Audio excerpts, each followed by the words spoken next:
טוב, אז מה קורה כשבעצם יורד לנו החיוב של הכרטיס אשראי מהחשבון? איך אנחנו מייצגים את זה בוויינאב?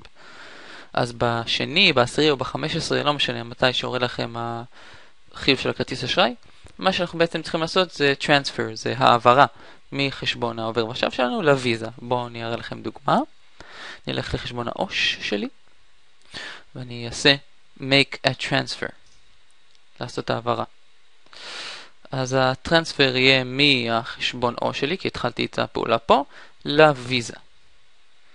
כשאנחנו עושים זה לא צריך קטגוריה, ואני גם לא ארשום שום הסבר על זה, כי זה בעצם תשלום של הכרטיס אשראי. ואני רואה פה שאני צריך לשלם 990 שקל ו-77 אגורות. זה כל הקניות שעשיתי בכרטיס האשראי. אז אני ארשום 990 שקל ו-77 אגורות, וסמן שזה כבר נעשה, כי זה, נניח אני רואה את זה יום אחרי שהפעולה נעשתה באמת בחשבון. אז אני נלחץ פה על, אני אסמן את ה-cleared, save. עכשיו הפעולה האחרונה שאני צריך לעשות זה ללכת לחשבון הוויזה, שאתם רואים שהוא יתאפס עכשיו, וגם פה לסמן את ה-cleared.